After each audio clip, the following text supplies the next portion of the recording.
Hello and welcome to the EV Cafe Takeaway, a podcast focused on that zero emission future that we all hope for. I'm Paul Kirby and every week I get joined by one of the wonderful team of the EV Cafe. And I have the lovely John Curtis. JC, good morning and welcome. Well, greetings. Are you well, dear? Not really, I'm a bit bunged up, Aww. which is why I sound desperately sexy. And so on. And desperately deluded. Yeah, well, maybe that too. Anyway. But anyway, we are lucky again this week. We get joined by some amazing people, and this week is no exception. We are joined by an innovator, a pioneer, and a collaborator in the world of stickers, or livery, or printing. Anyway, we'll let Kirsty tell us. It's Kirsty Robinson, everybody. Yay! Welcome, Kirsty. Great introduction. Love that. Well, good. We work hard on these things. Anyways, Kirsty, it is a real joy to have you. We're just fresh from the EV rally in real time as we speak, and you guys were brilliant in terms of providing all of the stickers. And I know I loosely call them stickers. They're far better than stickers. And also you provide a lot more, and you can tell us about that in a second. But it was the all the livery that went on the vehicles, particularly the vans, because they're my beloved vans. And livery and stickers look great on vans. They actually looked good on the cars as well. So there was some really cool wraps and different bits and pieces. But Kirsty, tell us a little bit, who you are, where you're from, and the company a little bit. Go for it. So I'm Kirsty Robinson. I'm one of the business development managers at Stewart Signs, and my role is very much focused on the fleet side of things and also sustainability. So it's incorporating both of those to support people not only in the decisions they make now, but also putting roadmaps together for them and helping them plan their future. Stewart Signs is a company. We started just over 60 years ago. And Roy Townsend was our founder, and he actually had been working with 3M, and he saw a kind of gap in the market to move away from the paint-based signage and sign writing and move into kind of vinyl stickering. So he did that, and ever since then we've kind of grown and grown really. Based in Southampton, and we do everything from, as the name suggests. Is that excitement for Southampton? You betcha. Yeah, John gets a bit overexcited. As the roar of the crowd is Southampton. So as the name suggests, we do signage, but we also do rail, fleet and marine. So we cover all of those areas, from doing the stickers, as Paul calls them, all the way through to kind of full station takeovers on out-of-home advertising and things. Kirsty, who was Stewart? Well, I just want to clarify something before we find out all about Stewart. We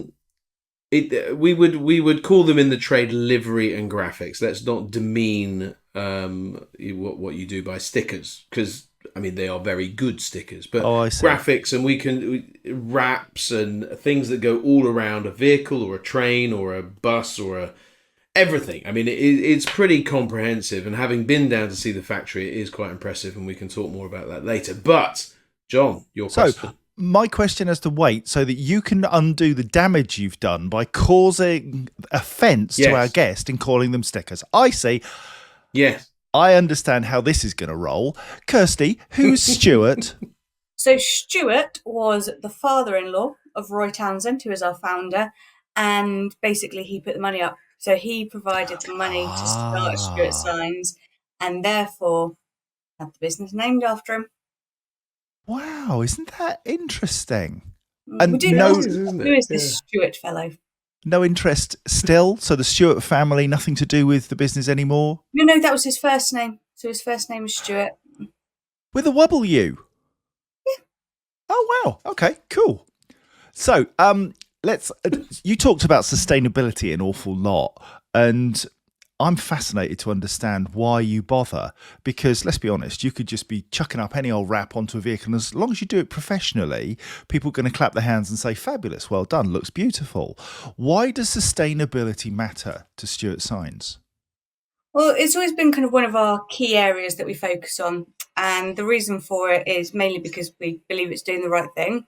And we're also very much aware of the amount of vinyl that goes on a van. So if you think about a fleet of vehicles, you've got a huge amount of vinyl that can be damaged in accidents, can be coming off, might have it on there 5 years. That is a huge amount of impact. So what we do is we like to support people in finding the best solution for them. And it is quite an intense market. There are a lot of claims of what materials can do. And it's just finding the best option that actually has a true tangible solution. And the market's been very receptive to it. A lot of people spend a huge amount of time looking at new vans and charging infrastructure and all that kind of thing. And this is actually a really simple switch. You never compromise on the durability or the vibrancy of colours, the quality. It's all still sometimes actually better than less environmentally focused products. But yeah, it's just important to us, and we want to support customers who have that demand. It's a sort of an exciting additional element to the whole sustainability process, because obviously, for my world in vans and commercial vehicles in particular, we use a lot of this stuff because every vehicle is a billboard really for some people's businesses, and some of the graphics that you guys produce, they're telling people. Do you know what, Kirsty? There was an interesting stat. When we back in the day when I was working with LeasePlan, we did some survey, some research around the importance, the value of vehicles to customers each day, and we discovered that first of all, if you have one van travelling around the city of Southampton, that 24,000 people will see that van in one given day. It's an incredible number, isn't it? And I mean, and that's how important this is to businesses. And this was a feature in the total cost and value of a vehicle to a day. I mean, what is the experience that customers are sharing with you on how important livery is, and all of that kind of thing? So quite often it's actually they don't see the importance of it until it goes wrong.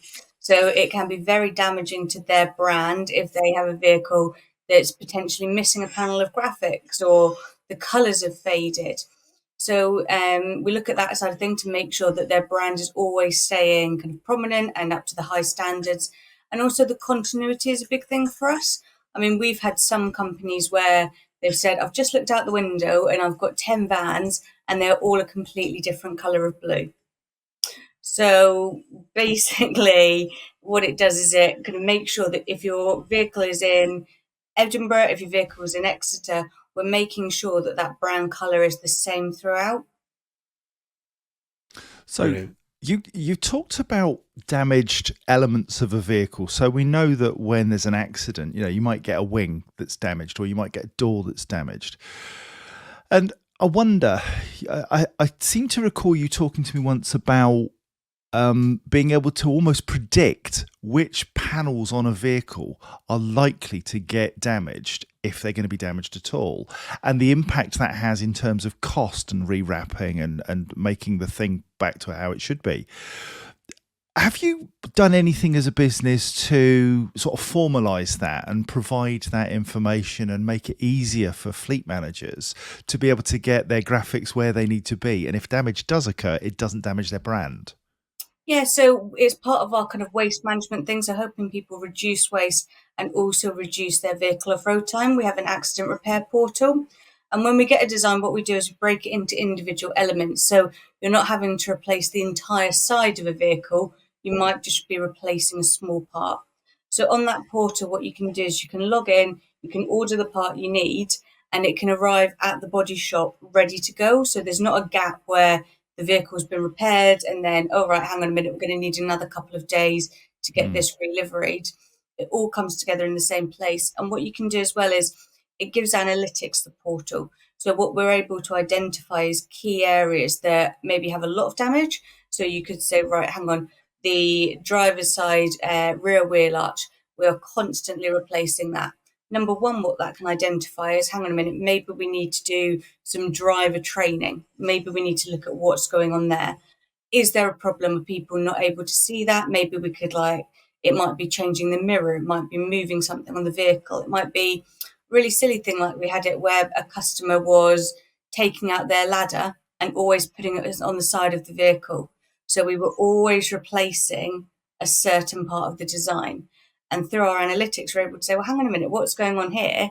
And then we ended up, the company fitted clips to hold the ladder. But those little isolated incidents all come together to build up a really big case study.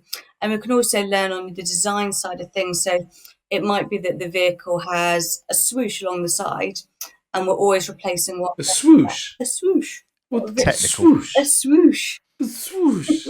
We like swoosh. A swoosh. But you might always end up replacing that element. If you actually just move it up 5 centimeters, it's going to remove it from that high frequency area and remove the need to replace it. So yeah, less waste, less cost, all those kind of things. And Kirsty, we've talked about sustainability a lot here. So can you explain to me what happens? The wrap is taken off the vehicle. It's just a big ball of sticky plastic. Yep. What then happens to that to make it more sustainable? Why is yours different? So it depends on the product that you go for. Some of them are recyclable, some of them are non-PVC. But what we do is we like to obviously keep a track. So every vehicle that we wrap, we keep a log of exactly what that vehicle has been wrapped in, so we can then dispose of it in the most appropriate way. So we compress it all, and then it gets recycled. Ah, right. So it truly is a virtuous circle. You are using a sustainable product to great effect for the business, but it doesn't damage the environment once it's done with or damaged or whatever. So that's really, really helpful. Thank you. And definitely, like a non-PVC option is really good for that. As in the Always. actual in manufacturing of it, it's a lot less environmental. It's a lot less environmentally damaging. There's lower toxins, so it's better at the beginning. Then you've got a long life, and then at the end of it, it doesn't actually matter. Well, obviously, ideally, it would be recycled, but if it does go into landfill or combustion, what is being released into the environment is a lot less harmful. So that's one of the main things that we kind of say to customers is, what are you doing at the end of life of this vehicle? Because it could be that it's wrapped in this absolutely amazing product that is completely recyclable and, I don't know, even biodegradable or something like that that's coming in the future. But if you're keeping that vehicle for 10 years, you've obviously got a long time from when that vehicle is wrapped to when that livery is going to be taken off. So it's very much an educational piece about making sure that it continues all the way through, because a lot of companies will sell their fleet to an auction house and they will remove the vehicle, but they will de-wrap the vehicles. And it's just making sure that that is done in the most environmental way. Okay. And it's interesting that this whole process, because we've thought about the livery itself. What about the glue? Because I know that we've just had these vehicles for the EV Rally, and really they needed to be on for a week, maybe 10 days, maybe 2 weeks, and then they were going to come off again. Is there a difference to the adhesives, and is it done appropriately for a week and then for up to 5 years, right? So there's customers out there that with livery on that might last the full 5 years. Talk me through that. Yeah, so you get anything from vehicles that are short-term removable all the way up to ones that kind of you're looking at 12, 15 years durability on them. So that's the most important thing about deciding what is the best material for you. And that can depend on lifetime. It can also depend on what type of vehicle you're wrapping. So if you've got very deep recesses, you're going to need something that's got a higher adhesive, so it's not going to pop out and cause damage to the vehicle. So what we used for the EV Rally was Envision 48, and that's a removable version of that. So it's a non-PVC for short-term use, and we didn't have to use heat or anything to remove it, as it's a low adhesive, low tack. So it stays on there, does what it needs to do, and then we can remove it without the use of excessive heat or chemicals. Very impressive, Kirsty. And what's clear is your stuff. But I'm curious, how did Kirsty Robinson end up selling livery for a living? What's been your journey to get to here, because very few people choose the automotive sector out of choice. We usually end up tumbling into it somehow. What's your journey? How did you get here? So previous to Stewart Signs, I was actually working with 3M directly.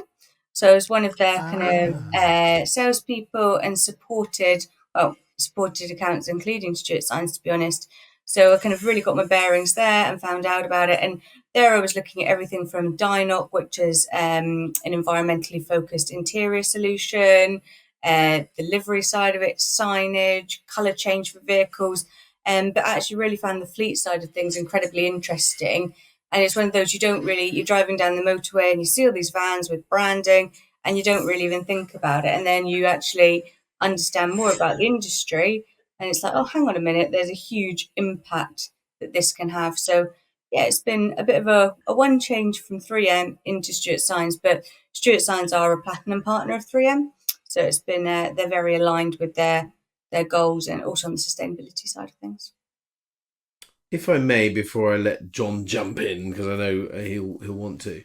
Um, you've mentioned that you became aware of the impact that you can have. You've moved from one environmental sort of scenario to another environmental scenario, but within that livery and graphics environment. What started in you that made you aware and interested in protecting the environment or doing things that were environment or climate positive? And just seeing how, I mean, Stuart says there's no getting away from it. We do work a lot with plastics and vinyl and all that kind of thing. So historically, that is a non-environmentally focused product. But what we're able to do is it's kind of, I'm sure you agree, Paul, there is so much going on with the innovation in this area at the moment that there seems to be a new product, something being developed every day. So that was kind of where my interest started, that actually this is an area that if you help customers and guide them in the right direction, you can really make some big environmental changes. I've been doing an Oxford University sustainability course, which was actually funded by the UV Cafe through the bursary side of things, which has been amazing. It's been really clever and thinking about making sure there's a demand, making sure the product's right, so pulling it all together. But yeah, it's just a really an interesting industry where you can have a huge impact, I believe. I'm fascinated by this because it's an area we never speak about. But you provided the livery for the EV rally, as Paul has alluded to.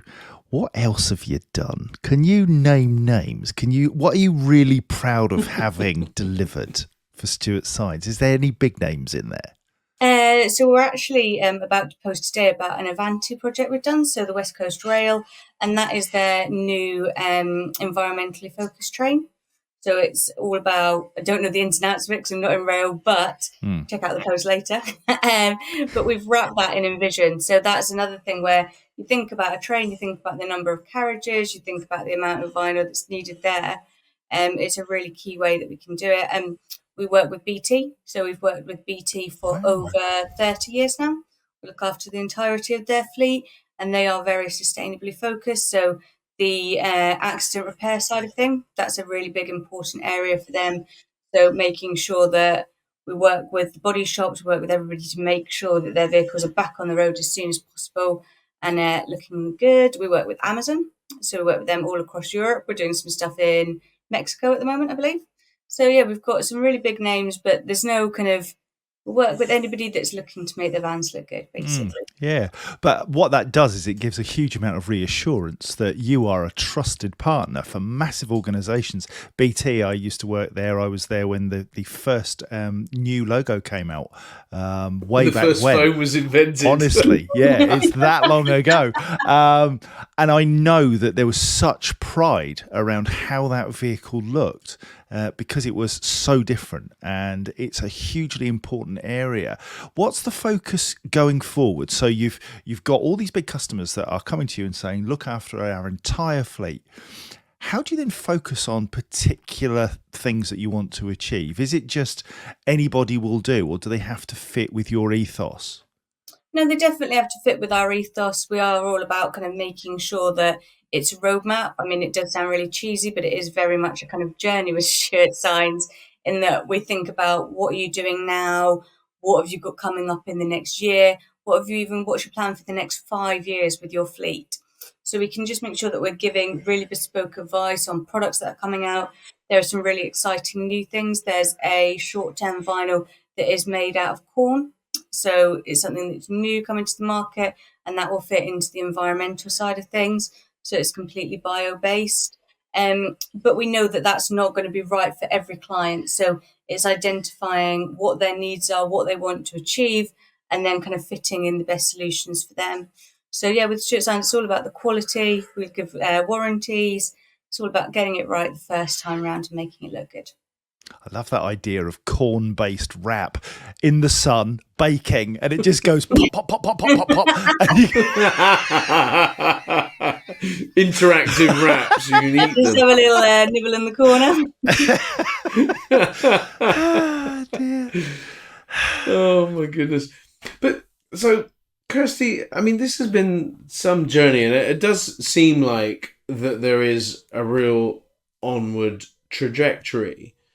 And I'm thinking, because I love the fact that you have taken on the bursary and learned, you know, the that Oxford University course. That sounds amazing, by the way, and really well done, because I think, you know, it's easy to get stuck in not developing ourselves as we go Bless along. you. Bless you. But it's just one of those things that, you know, if we don't invest in ourselves, then, you know, we don't grow. But cast your mind back to, you know, to growing up, and what was the environment like for you, and the school, and, you know, what, talk to me about that. So how do you mean, sorry? From the actual kind of what it was? You personally, you little human being, you, just finding out, you know, how, you know, what was, because I'm conscious that lots of people from lots of walks of life listen, and, you know, they might be thinking, well, yeah, but I'm not qualified, or, you know, I don't know how to do this. You know, what was school like for you? How did you come through that? And college, uni, if you did uni, I didn't, but, you know, some people do. Usually to drink, it seems. But anyway, yeah, go. So, to be really honest, well, hopefully you're going to be like, no, but I have never been a hugely academic person. I've got a twin brother, and he was always regarded as the very clever one. And so it was like, yeah, Kirsty's creative, and James is very, very clever. Creative. Oh, she's a creative one. So I never really saw myself as academic. It's something that I don't find particularly easy, but I really enjoy doing. So I did actually go to uni, but I only stayed 18 months because I just knew it wasn't right for me. So I'm very much about, why would I learn about how to do something when I can actually get out there and do it and find out what's going on? So that's kind of where I've been in my whole career, really, is kind of finding out, asking the questions, knowing what's going on. And it's a very like, it is, the uni course was hard. I'm not going to lie. It wasn't kind of something that I found easy. It was a lot of commitment, but hugely, hugely interesting. And I think when you get those key bits of knowledge, you can apply it to any single area. So yeah, it's just kind of really learning more and applying that is the way I look at things. Yeah, really interesting. And I also, sorry. Oh, I was just gonna hone in on something, if you didn't mind. And I know, I mean, look, it's life has got its ups and downs, and there are challenging moments in life. And I can imagine that arriving at that point 18 months into your course must have been a really difficult time for you. I mean, obviously you've come through really, really well, and look at you now. You're doing a university course that is going to support you in the trajectory that you're on. Life throws some curveballs at us and gets us to difficult points. How did you navigate? How did you arrive at that decision, and then how did you navigate that difficult decision to go and do something it's like a different? counselling session now. I feel like I'm going to leave a new person. Just lay down on the couch. You'll be Just tell me fine. about your past. So yeah, it was a really difficult decision, because I think in my group of friends and the family, it was almost what was expected. You're expected to go to uni and come up with a qualification, then go from there. So I think with everything, it's all about just reminding yourself what is actually right to you and being true to yourself. I have a bit of this kind of thing where it's a bit like if you think about your morals, who you are, what you stand for, and everything is your outline. So that is the outline for you. And the more you dilute that outline by compromising and doing things that other people want you to do, the more you lose who you are. And nobody great ever did anything by diluting who they were. So it's all about just really staying true to that and kind of thinking, actually, do you know what? This could go wrong, but if it does, at least I know I've done what I wanted to do. And that was the other thing I used the bursary for, was a St. John's Ambulance mental health first aider course. And a lot of that was about the strategies and a lot about this, the whole kind of it's okay not to be okay, but also thinking about triggers for you, what you do, how you get over things, and all that side of things. So I think the mental health is hugely important. But yeah, just knowing who you are, I think, is one of the most important things, and that will get you through most problems in life. All right, let's dig into that just a bit. So I'm going to wave a magic wand, Kirsty, and you are now getting the rest of the day off. My question to you is, how would you choose to spend that to make you the happiest you can be? I would see my friends. So I'm quite unique in the group of friends that I've got. There is 6 of us, and we met on the first day of nursery. So we have been friends since day dot. So I'm 37 now. So we've known each other for over 35 years. We have got pictures of us at every single one of our birthday parties. I've just got back actually from a hen do at the weekend. But yeah, we've always come back together. So I'd see the friends because I think they know me better than I know myself. Oh, isn't that? And we all need friends. You know, in those times you were talking about your mental health course, I'm doing mine on the 19th of July, inspired by you, actually. And friends are key to getting through the difficult days. Yesterday, Paul and I had an early morning call, and I just completely flipped. I just lost my head completely. And he's like, "It's okay. It's not an issue here." And he explained it all to me in a way I could understand, which really made me feel special. Whereas before we'd have probably argued, but he's learned to understand me and I've learned to understand me, and somehow we get through. It's important, isn't it, to have those people that you can lean on through life, because we make it look as though life is fabulous, but frankly it's blinking hard some days. Yeah, and one of the things we often say to each other is we call it the rule of 5. So it's not something we've created before people are like, oh, but it's, will it matter in 5 minutes? Will it matter in 5 hours? Will it matter in 5 days, 5 weeks, 5 months, 5 years? And it's very rare that anything will actually last longer than 5 minutes. That's kind of just a little thing that we do. Like, is this actually going to really matter? You will matter in 5 lifetimes. It's quite the legacy. Oh, look at that. Sorry? I'm glad you found me inspirational, by the way. But yeah, seriously, that was genuine. Yeah, lovely. It was. And honestly, as you spoke then, it was very encouraging. And it's the sort of thing that I think people will latch into, because a business is brilliant, right? And what Stewart Signs are doing is good. It's innovative. It's sustainable. It's really customer focused. It's delivering value to an industry. It's quite narrow, but being human delivers to everybody. Yeah. And you've just been incredibly human, and I love the rule of 5. I want to ask the thing, because I've got stuff, probably about 5 or 6 things that lasted a hell of a lot longer than 5 years, which we won't go into right now. But it's so tempting, isn't it? Because we've all got those things in our lives, and they do shape us. And in another session where we have briefed you on counselling and all that sort of stuff, and we've got counsellors on hand to help afterwards, we'll ask you about those things, but not today. What do you see the future holding for both Kirsty but also for Stewart Signs?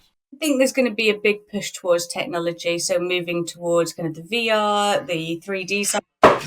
Oh, That's the shock that I've had. The My, lightning bolt has fallen. my flash has fallen off. So yeah, technology, we're already using it at the moment where we do a 3D scan and then we can use that to do templating. So what that means is we're not having to send someone to do the physical templating. We're saving on carbon footprint. We're getting things more accurate. That means there's less waste material. So moving towards the technology side of things.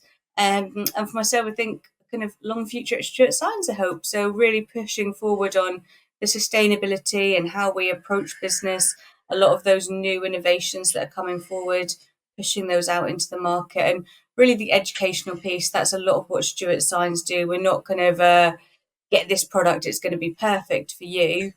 It's kind of talking to the market and saying, okay, well, what are you looking to achieve? What does sustainability mean for you? So really working with people and helping them through what can be a kind of slightly up and down market. So yeah.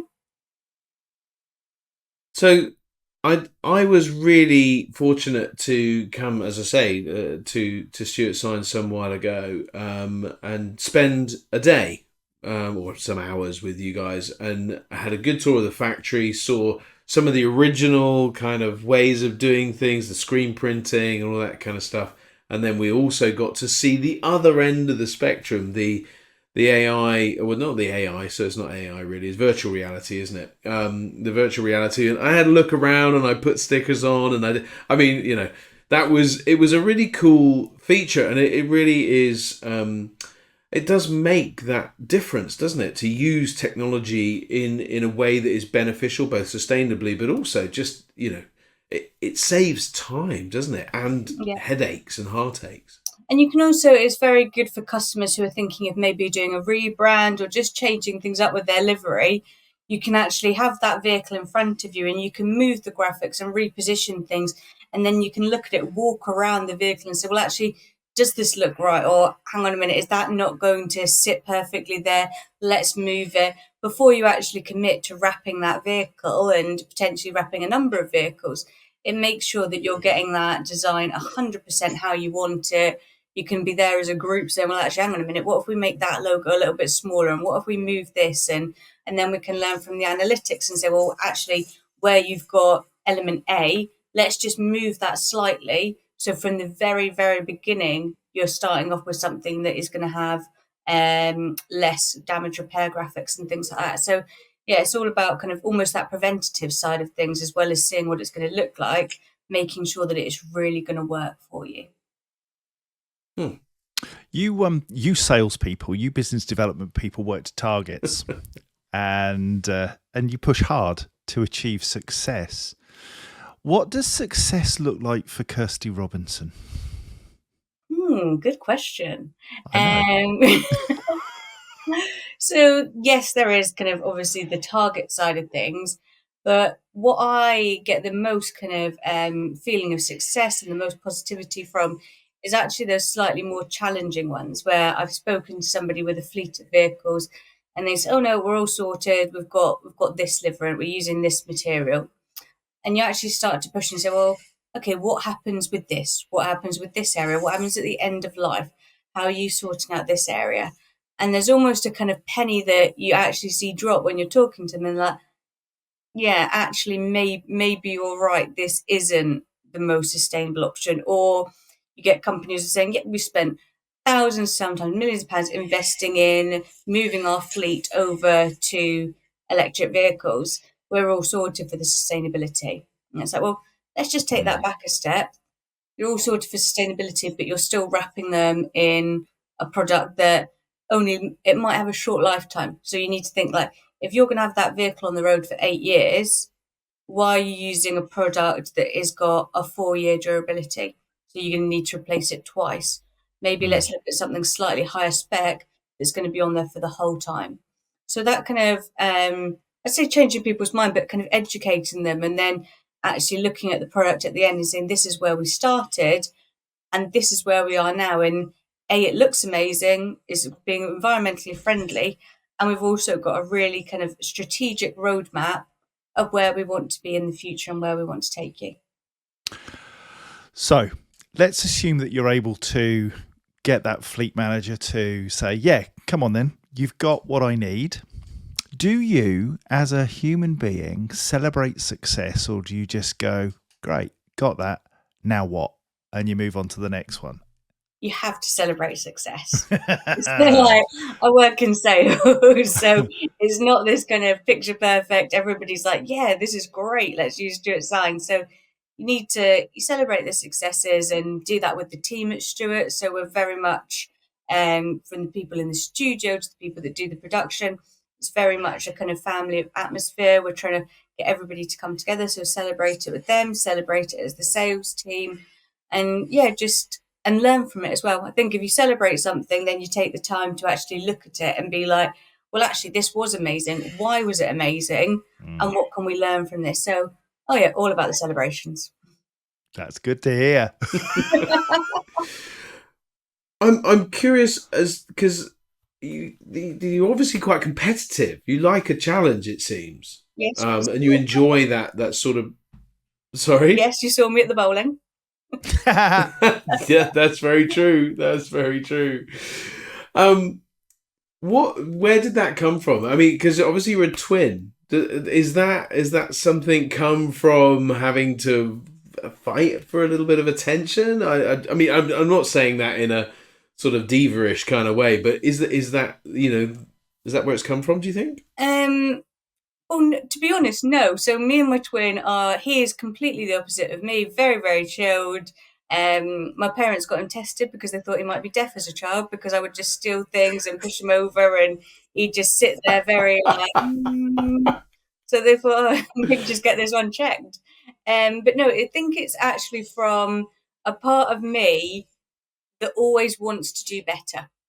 So I always want to kind of achieve more and kind of, not only winning more business, but in every aspect of my life, I want to be kind of better at, I don't know, it could be budgeting or better at I do art. So I want to do better paintings. I want to do this. So it's all about kind of pushing myself just to make sure I'm always doing the best. So I think it's a very much internal thing, which can be tricky if you've got that internal competitive thing, because you need to kind of register where the good things are. And that, again, is why it's always good to celebrate the success, to acknowledge it. But no, it's very much an always looking to grow and further myself. No. I mean, I'm curious now about painting. What do you like to paint? Nudes. No, do kind of animals and boats and things like that. Nude animals.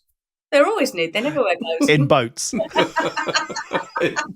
animals. The Owl and the Pussycat takes on a whole new meaning. That's funny.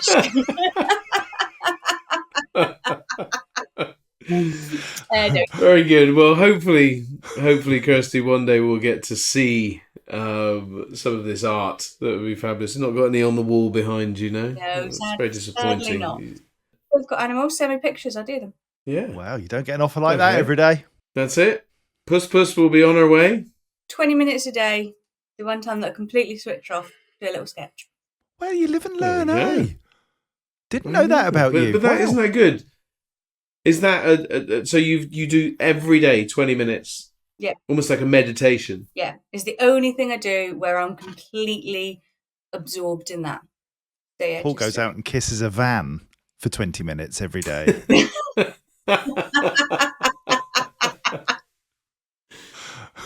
Yes. Anyways.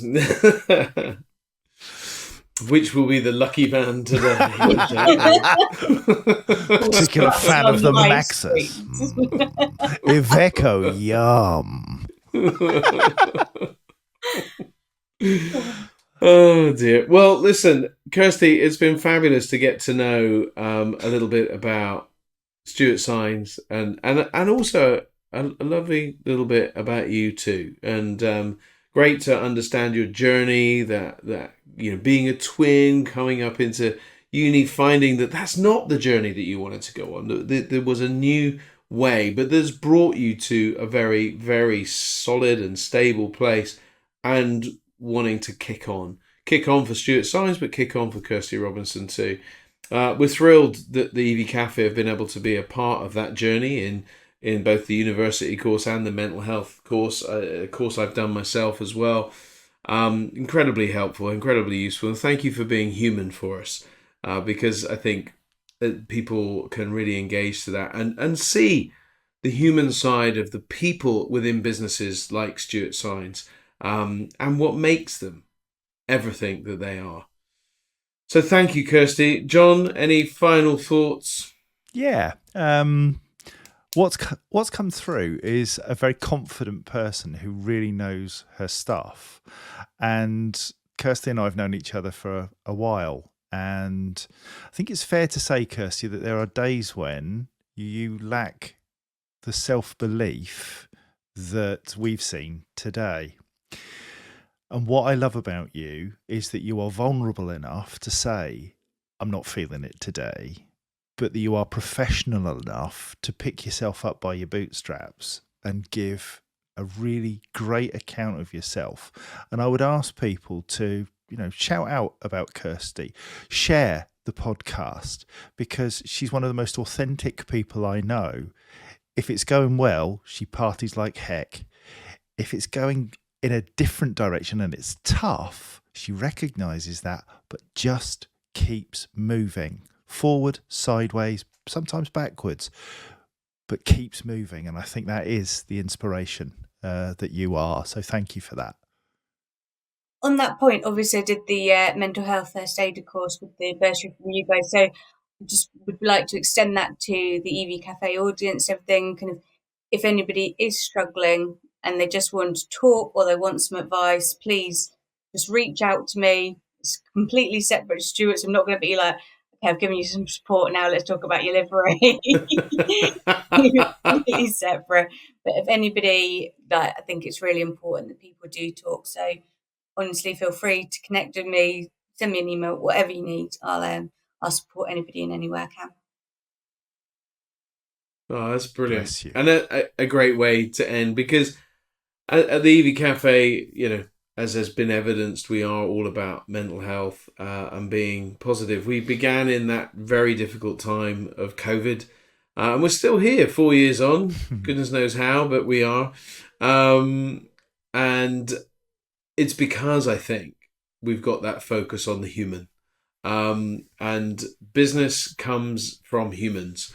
And we are loving getting to know the humans that are in our world, that we collaborate with, that we connect with, and that innovate to make a change. And Stewart Signs and Kirsty have done that to the T. So thanks everybody for joining us for today, and we really look forward to the next conversation. Do share this conversation, as John just encouraged us to do, with your friends. Kirsty, there'll be a link in the bio to follow her on LinkedIn and connect up with her at Stewart Signs, so that will be great. And do check out some of the other podcasts. They are all wonderful, and they're over on evcafe.org. You'll find them there, or on your favourite podcasting channel like Spotify or Apple and all those good places. So until next time, thanks for being with us, and we look forward to seeing you again soon. Have a great day, everybody.